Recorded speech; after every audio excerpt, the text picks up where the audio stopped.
अस्सलाम वालेकुम। तो भाइयों कैसे हो? Welcome to my YouTube channel. आज जो हम टॉपिक डिस्कस करने जा रहे हैं वो है एनएलपी, यानी नेचुरल लैंग्वेज प्रोसेसिंग। क्या है नेचुरल लैंग्वेज प्रोसेसिंग? उसकी हम डेफिनेशन देखते हैं कि वो क्या है। ठीक है, उसमें उसने बताया कि is a branch of artificial intelligence, जो कि ब्रांच है एआई की, and focus on enabling computer to understand, interpret, and generate human language in a way that is both meaningful and useful।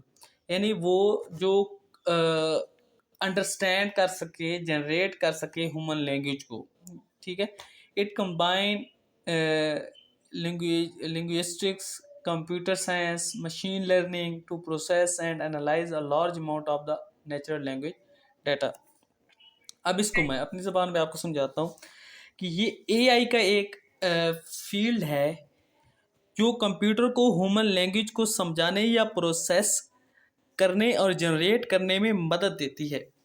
NLP का मकसद ये है कि कंप्यूटर ह्यूमन लैंग्वेज जैसे उर्दू, इंग्लिश, हिंदी ईटीसी को समझने, सीखने और उनका मतलब निकाल कर उनका अप्रोप्रिएट जो है रिस्पॉन्स दे सके।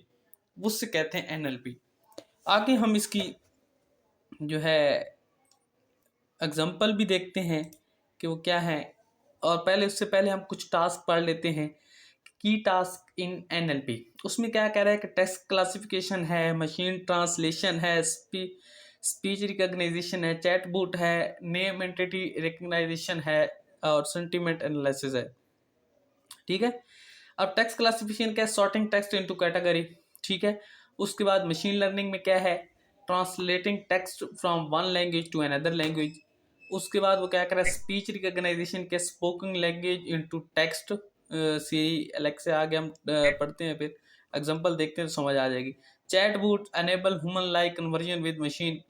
ठीक है, इस तरह ये सारी आगे हम एग्जांपल देखते हैं। वो है कि एक आगे वॉइस असिस्टेंट, यानी क्या कह रहा है कि व्हेन यू आस्क सिरी और Alexa a question, NLP help the system understand your query and process the language and respond accordingly. आपको क्वेश्चन पूछे तो वो आपको जो है एट अ टाइम जो है आपको रिस्पॉन्स मिल जाता है। उसके बाद एग्जांपल इसमें दूसरी है कि नेचुरल लैंग्वेज प्रोसेसर की गूगल असिस्टेंट है, या दूसरा आपका क्या आ गया? Amazon Alexa. यानी आपने क्या लिखा कि यूज से आपने कि Alexa play some relaxing music, तो उसमें क्या क्या प्रोसेस किया हुआ एनएलपी का कि स्पीच आपकी रिकॉग्नाइज हुई। ठीक है, अलेक्सा ने क्या किया? कन्वर्ट आपकी वॉइस को टेक्स्ट में किया। उसके बाद नेचुरल लैंग्वेज को आपने उसने अंडरस्टैंड किया अलेक्सा ने। और उसके बाद उसने क्या किया? Behind your word you want relaxing music, यानी जो उसने म्यूजिक का सारा।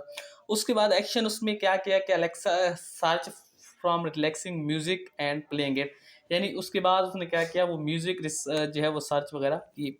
अब अब एक और एग्जांपल के देख लेते हैं हम कि गूगल ट्रांसलेट या चैटबॉट। ठीक है, जो हमने पीछे पढ़ा भी है। गूगल ट्रांसलेट क्या है कि अगर तुम उर्दू से इंग्लिश या किसी और लैंग्वेज में ट्रांसलेशन चाहते हो तो एनएलपी एल्गोरिथम तुम्हारी इनपुट लैंग्वेज को प्रोसेस करते हैं और उसे दूसरी लैंग्वेज में ट्रांसलेट करते हैं। फ़र्ज़ किया हमें चाहिए कि कोई पैराग्राफ है, हम उसमें उसको क्या है इंग्लिश में कन्वर्ट करना चाहते हैं, उर्दू में, तो हम इजीली उसको क्या है कन्वर्ट कर सकते हैं गूगल ट्रांसलेट के ज़रिए। फिर चैटबॉट जो है आप किसी वेबसाइट पे जाते हैं तो वहाँ पे आपको जो है वो ये ऑप्शन मिलता है सपोर्ट सेंटर का, चैटबॉट का, जहाँ वेबसाइट पे चैटबॉट बात करते हैं और तुम्हारे सवालात का जवाब देते हैं। यानी आप कोई भी क्वेश्चन करते हैं अपने ऑर्डर के रिलेटेड, कोई भी क्वेरी करते हैं तो उसका जो है एट अ टाइम आपको उसका आंसर मिल जाता है। फ़र्ज़ कि आप पूछते हैं कि मुझे अपनी ऑर्डर स्टेटस मालूम करनी है, तो चैटबॉट तुम्हारी रिक्वेस्ट को समझता है और रेलेवेंट रिस्पॉन्स देता है। यानी वो आपने किया कि मैं ऑर्डर कहाँ पहुँचा है, कब डिलीवर होना है, वो सारी चीज़ें को समझता है, फिर उस एट अ टाइम उसको जो है वो आपको आंसर कर देता है सारी चीज़ें। तो अगर आपको हमारी वीडियो अच्छी लगी तो काइंडली हमारे चैनल को सब्सक्राइब करें और घंटी के निशान को दबाना मत भूलें। ओके, अल्लाह हाफिज़। Thank you for your attention.